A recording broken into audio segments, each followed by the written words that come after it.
looks like either a Thor or a Danza. So either way, in whatever matchup we're into, what you really want to take advantage of with Bacchus is the fact that your early pressure is very, very good. So yeah, we're gonna fight like 24/7. It doesn't really matter the pick we're into. This guy ends up starting lane. Okay, so I have been baited by Twitch chat. My one, I definitely do need to level up. No worries though. We just get the smalls on this buff. He's gonna come to our buff and do it now. But we get the full wave. This ends up being even-ish. Because, yeah, we're getting 6 minions, we get minis. He's not even going to be able to do our blue because it's too tanky. And just by starting your minis, you can oftentimes, if you're not doing a blue start or something, and you don't want to start wave, find yourself in a pretty good situation. So we'll jump on this guy. Again, like I said, we just want to kind of fight him when we can. And yeah, I mean, we beat him up. I do recommend leveling the 1 on this character, though, level 1. That was a mistake on my end. So yeah, now we have AoE autos. Again, this is the aspect, so feels pretty good.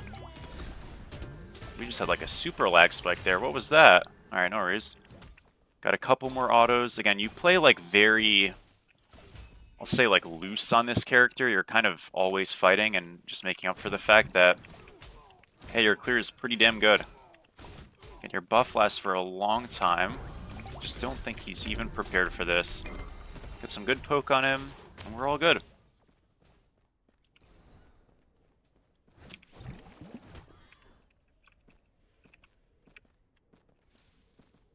So yeah, I think first item here, going into Serrated's a pretty good idea.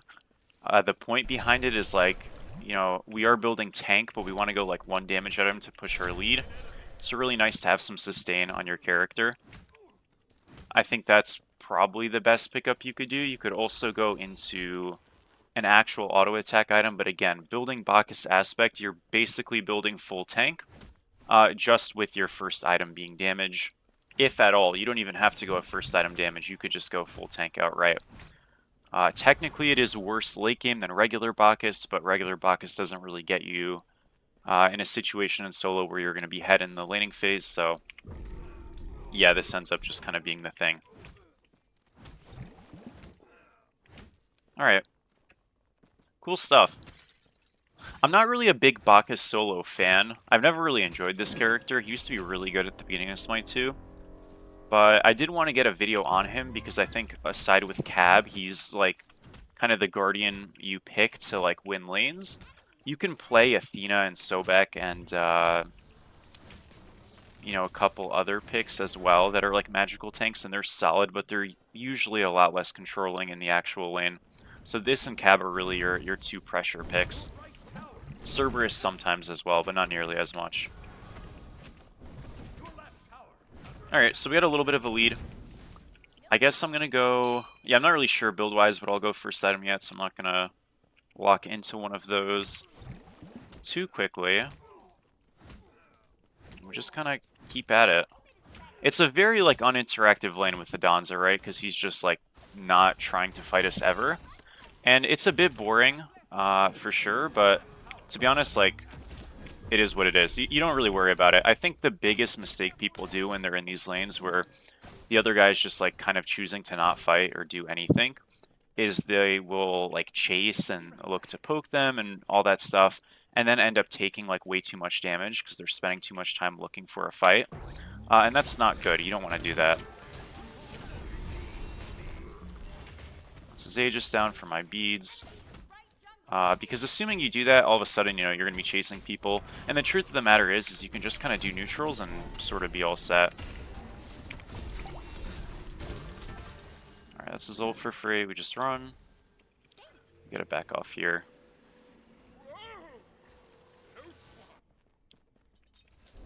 I'm going to go serrated. I think the lifesteal is going to be really helpful.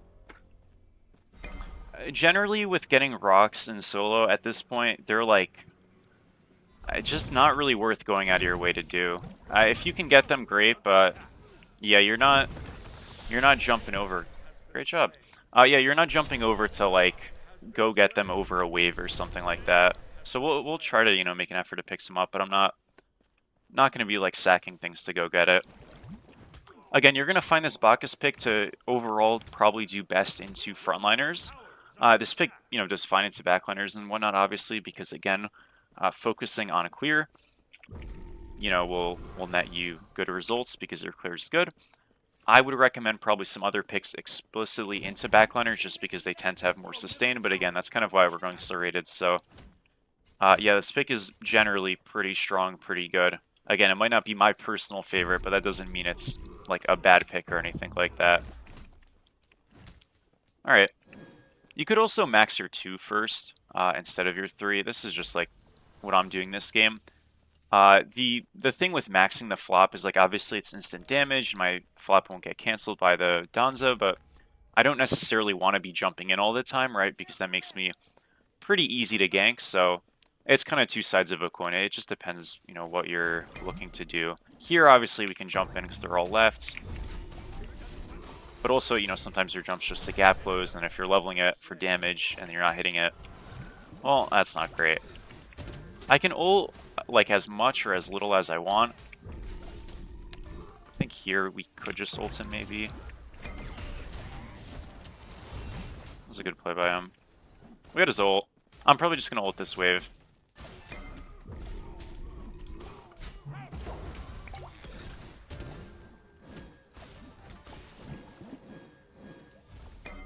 See, can we kill him here? Yeah, he's dead. Forgot he has Aegis. No worries. Works out. Free Aegis Force. And we can proxy the wave and get the hell out of here. Yeah, a little bit active in this lane for sure. I mean, it's been a lot of fighting. If we get ganked, which we won't, but we would just get gold. Remember, they are left side, so that's where we're playing so aggro in the first place. You're really gonna find like, yeah, with these picks, you just kind of brawl them, and that's how you get ahead. Some of them obviously are gonna be a little bit harder than others to actually find your footing into, but generally speaking, it should be fun. So yeah, so this aspect, by all means, this aspect is a, after you use your drink, your auto attacks cleave, so they just hit multiple targets at once. And you also scale with strength on your 1 instead of protection, so normally with Bacchus, you will use your drink and then you'll have an auto that is like enhanced based off of your protections. It's almost like a Polynomicon off of your prots. Not the case anymore. Instead, you just get strength scaling on your auto attacks. Not your next auto attack, all of your auto attacks. So technically, you're incentivized to build full strength on Bacchus with this aspect. That's never going to happen because that would be horrible. So this is supposed to be technically a full damage jungle Bacchus aspect, and it's not. It's only really decent in solo with the full tank build for pressure. And I think this is partially, like, in my opinion, again, not to rag, but... Oh, what are we doing here? I'm very dead. It's crazy. Damn. I think he dies here for it. Yeah, he does. That's fun. Oh, no, it's okay. It's close. Does that kill? Nice, good job. Damn, dude, yeah, I took a lot more damage. I didn't... Thor, that's like a really forced gank, but he gets punished for it. Good job. So I was going to build Leviathan's Hide because it's like a good meme item into Danza. It really is bad, so I'm not going to go it. I was thinking about going it, but yeah, I'm not doing that. We'll go into Spectral first. It's a good buy always. Remember, he's still doing physical damage despite this build, so it's not a big deal. But yeah, I think this aspect, personally, is kind of a failed design. Because it's not being played in the role it's meant to be played. To me, that's just like the automatic indicator of this one's no good. So I do hope they like shift it to actually be more of a jungle aspect. Whether that's like getting rid of the cleave completely or just something to make it, again, viable for the actual play. Maybe the simple changes, instead of making it strength scaling, make it int scaling, so then you'd have to build intelligence items, and if you did, your autos would hit less in the first place, and that might take away the whole issue. I'm not really sure. Again, like, I don't think it's terrible, but it is a bit weird.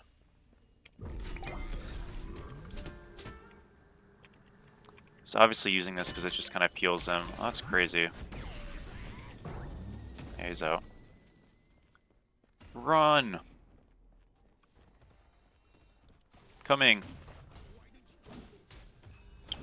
He's walking right into here. He has no 3. Where'd he go? Oh. How the hell did he get there? Aegis Force. This guy is so hard to reach. Loki's playing this well. Yeah, that's too bad. He's just out. No problem.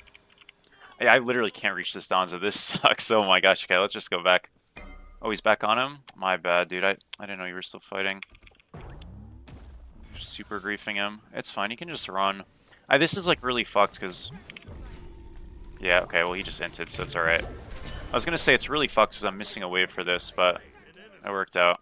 He just completely trolled. If Donza just runs along there, we miss a lot more than we end up missing. So that's good, at least. Team's doing pretty well. We're up not too much individually. I mean, we're up more XP than we are gold, which is going to happen sometimes in lanes, especially into a Donza that has like a bit of gold gain from his passive and stuff. So, yeah, it does happen sometimes.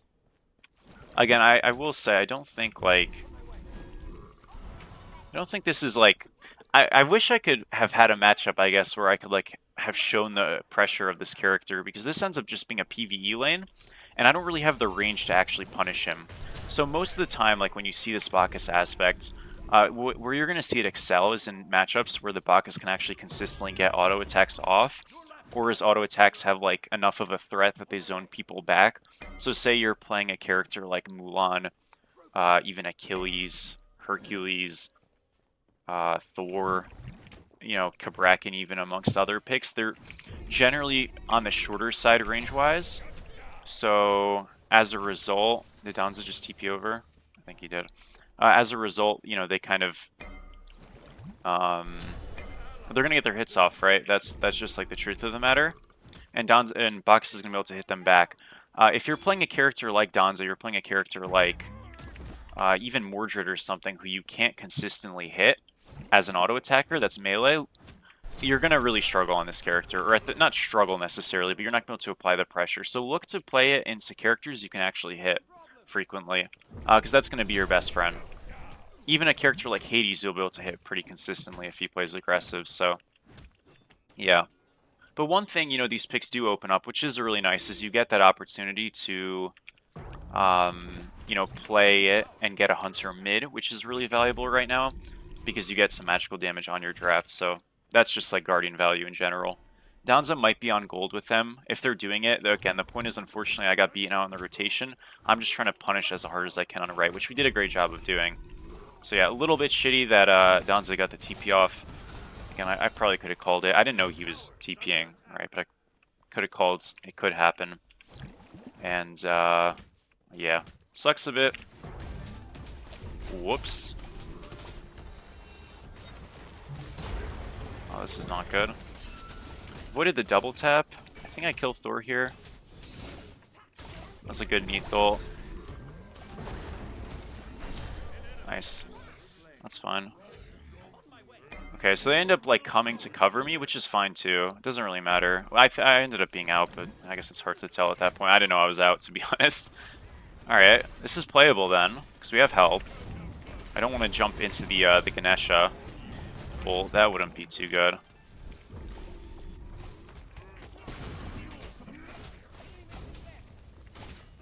Okay, it's fine. Sometimes a fight can just be a 1-for-0. That's good. Dude, holy moly. Dead. I'm so bad into this draft. Sucks. I definitely like walked up too far, but pain. Does he kill him? Nope. Rip. Yeah, I overextended for sure. I should have just left. Apollo's coming in. Maybe they clean up here a little bit. It's just like cancels and cancels and cancels. Holy moly. Oh. One more? Good job. It's messy, but I guess it works out. We'll go into Spectral here so we get some defense, and then again, that's kind of the common theme for the rest of the build, just defense of any sort. So I like Helm of Radiance a little bit. I don't think it's a terrible pickup. I think realistically, probably just going Spirit Robe here is really good with how much CC they have, so we'll go this and keep it going. You want to learn solo? Who do you think the top 5 is right now? Probably like some combination of Guan, Cabrakan, Thor. After that, it kind of is like your opinion. I would say Mordred, some people wouldn't. You can put Mordred in there, why not? And then I guess Chalk. That's like a pretty solid 5 to look at. Alright, we'll go do this this camp here. Yeah, it might change next patch. I mean, you never know. Beats on her. It usually does a little bit.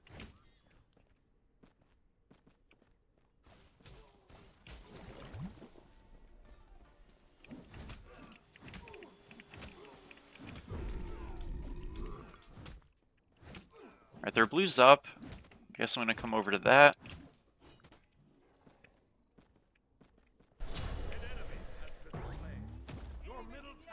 Yeah, let's just rotate. I mean, like, I've been trying to push a lead in this lane, dude, but man, I literally can't hit this guy. I think it's such a waste of time if I stay there.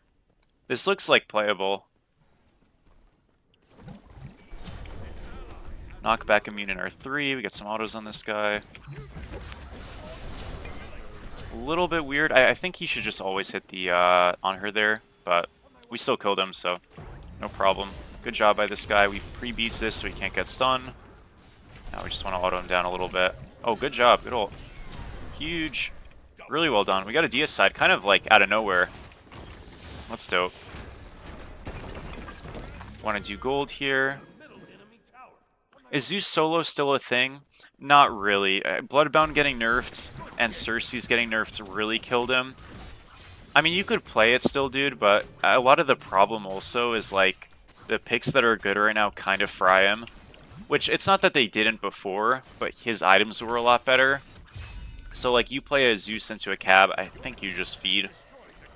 Also, jungler items got better. So remember, Zeus was kind of, like, pretty risky already the last patches, and then they buffed every jungle item. So, you know, you're playing Zeus on a side lane into a Pele or Susano, you kind of just get one shot. I think it's still doable, but, like, I'm not rushing to play it. Which is sad. I really did enjoy it. I thought it was super fun. Alright, so we're going to go Onis here just because the Mitz is really good. It's a really good pride item. What you're going to notice is our build has no cooldown, which isn't as big of a deal as you may think it is, just because, you know, quite frankly, we're kind of getting one rotation off of abilities off in a fight more often than not anyways, and that's really all you need. But we will go like a Freya's Tears or something afterwards, and things are all good. I think sometimes people feel the need to rush cooldown on a character that's not necessarily going to need it that badly. Which, again, if we went a Genji's here instead of Onis, it's all good. We go, you know, a Breastplate instead of Spectral, it's probably fine, but, you know, this is definitely okay too. I feel like I've been super useless this game in terms of, like, anything. I guess I farmed well, and I helped in mid there. I was there first. It's good enough. Pridwin's really not good anymore. They nerfed it, like, way too hard. And this is something that I think, you know, and I'll talk about more in the patch notes video when it comes out. But that's something I'm really hoping they kind of get right this time, because they've gotten it wrong a lot. With active item balance, they tend to really nerf the active item and the stats of the active item to the point that they're obsolete and unusable, like Pridwin and like Gargoyle.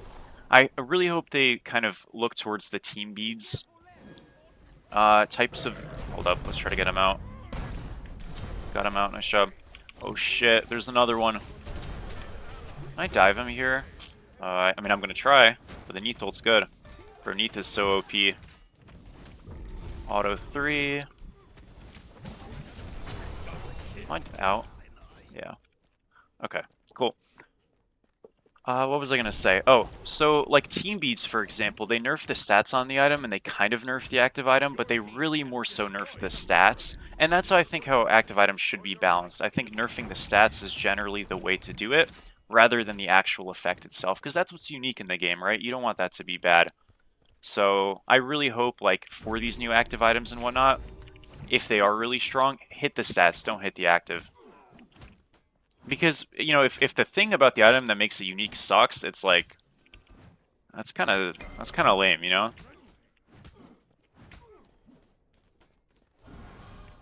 And they really overcompensated, nerfed a lot of items like Pridwin and you know, like Gargoyle as well, Mushroom even. And then the items are just unbuildable, and that's no good either.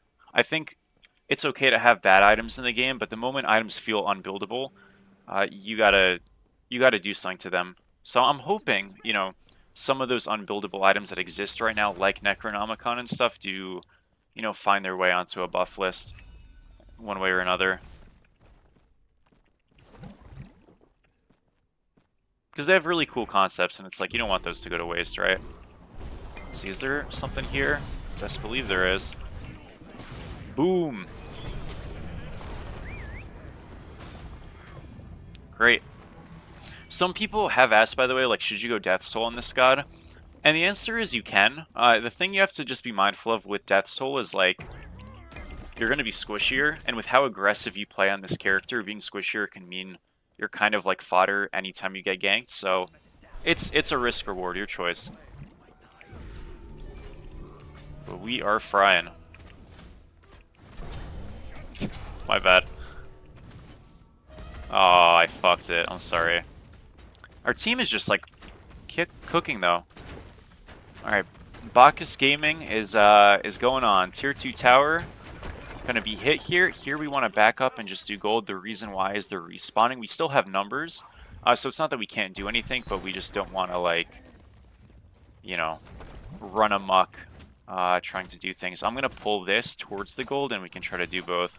This white bar is like how far we can actually pull, so I can't get it all the way, but it's good enough. What really good players will try to do here, if they're red side, is they'll run to fire, because they know we're gonna back and like not be capable of defending it. So we're gonna do the good player play. I highly doubt this is gonna happen, but the good player play here as the tank who's healthy is to actually run to fire and hover it. On hers left, it's still doable though. So yeah, this is a competitive little secret. It's not a secret, but you know what I mean.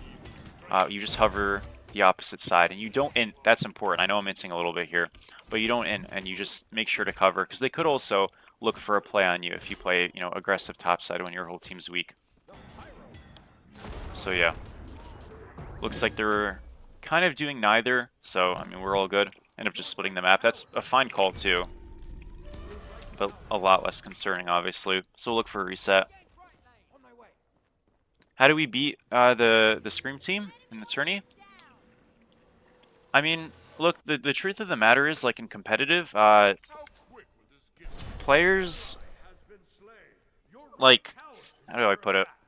Like, players are good, obviously, but I think people, like, largely attribute a lot of players' skills still to name power and things, and that's just, like, not really super accurate. I mean, I think the fact of the matter is, when you look at players like, myself, you look at players like Doug, and you look at a lot of like the SCC players, a lot of them were probably on the way to the Pro League, not necessarily to be top players, but on the bottom end of it, at the end of Season 10. Like that's just kind of like objectively true, right?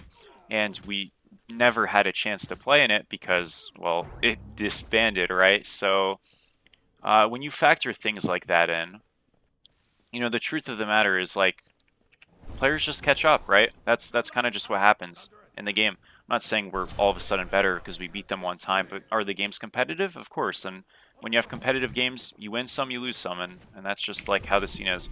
I previous thinking he would wall, and he just didn't, so damn. But I've always tried to like pride my channel and stuff as like I'm a competitive player who happens to be doing YouTube and stuff, not the other way around. And if I ever feel like it's going the other way around, either competitive completely dried up or, I'm washed, and that's no good.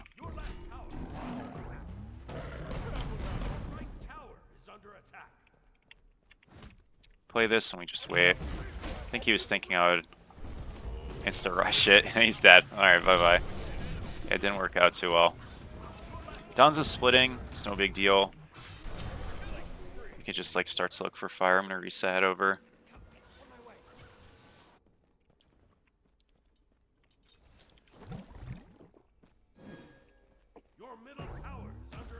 I don't see why they don't minor buff items that have low purchase rates.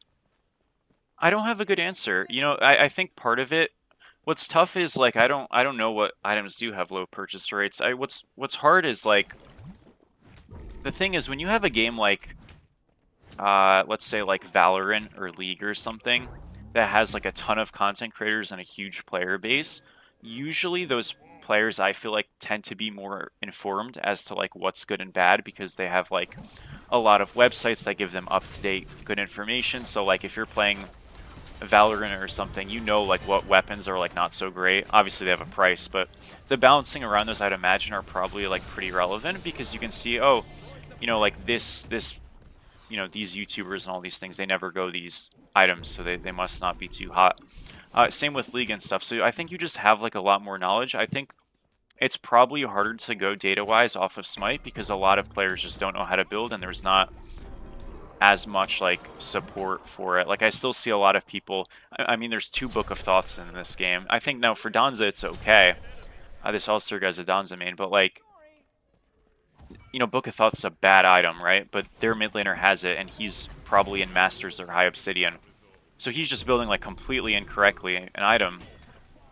And there's, you know, like, they'll look at that and be like, oh, well, see, it's not that bad, it's alright. I'm just like the old man yelling on the lawn, right? So, I think some of it is just, like, to be honest, that it's really hard to get, like, a reliable impression on what's actually good and bad when you're seeing things being built that's, like, clearly not good. But, you know, again, if you look at numbers, you're going to say, oh, people are building it, it must be okay. Same thing with items like, you know, even Executioner, which is just worse than Titans, basically every way.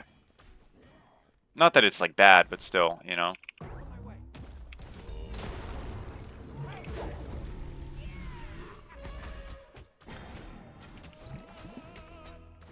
Alright, we get some autos here. Not too much. I think we should push mid. Okay, we're going to push left. That's fine, too. So it's a little bit slower paced, and I think when you have a pick, you should not be slower paced, but it doesn't really matter. I'll come over. God Builder's also, like, really bad in this game. That's a great point. Again, it's, like, tends to be outdated or just straight up bad. Some characters, I think it's okay, but like a lot of the suggested builds, like especially that are a bit more off the wall, are just like straight up trolling to be building.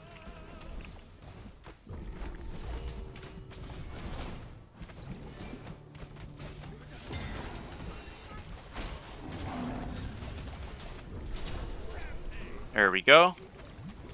Let's walk to... Oh, wow. That's very lucky, huh? Wow, alright. Let's walk at them again. Caught his dash. We should just go. Don't be afraid, guys. Go in, go in. Don't be afraid. We'll keep tanking. Nice job. Got another D aside. Let's go, guys.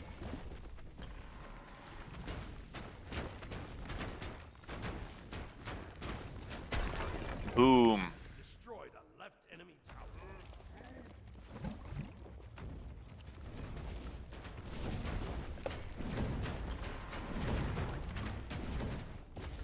Alright, I think we get this for free. We get mid for free as well. It's not for free, we lost our rock. No. Damn it. That's alright. We can just take a reset here, they're coming up. It's all good. Good job. Team's playing really well, dude. Love to see it. We get this, we'll finish our starter in a second. You're going to notice I have no wards built this game. That's just me being lazy. You should build wards. So this match quality is like... I mean... Okay, I don't want to say it's poor, but... I'll say that I'm facing literally zero pressure in these fights, and I'm completely counterpicked, so... Yeah, I'm not like... The antennas are not completely up right now, I won't lie. I'm just going to be honest here. As sometimes in these videos I do coast quite a bit. Especially like when it's just hard won. Now, if we throw, my bad, but I think we'll be okay. Thank you so much, Griffin, for the resub, dude. I'm doing great, man. Thank you. How about you?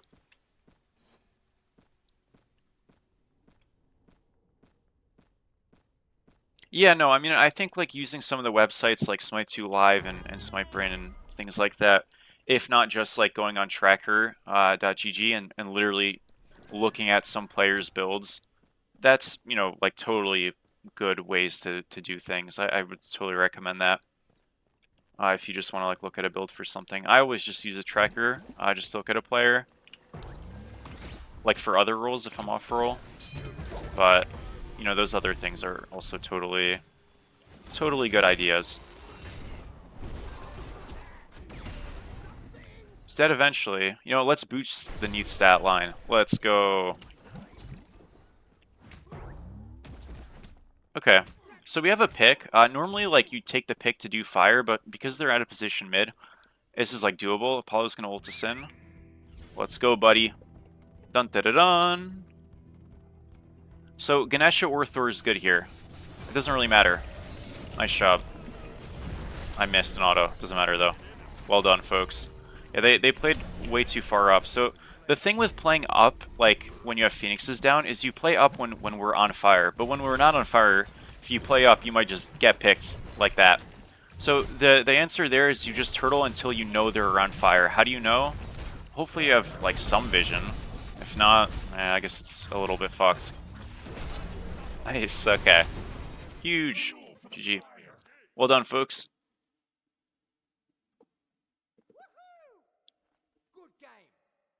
Victory. How is it bad? So with here, let me just segue us out of this really quick. So 8-2-14. Well done, team. 29k from me, which is a little low, but our mitigated was good. Again, I wish I kind of got a lane to like showcase the Bacchus pressure early because I think that's really where this character shines. Usually Guardians are good team fight gods, so that's like kind of the same. But nonetheless, I think a pretty good job and character's pretty solid. So yeah, let's keep it moving.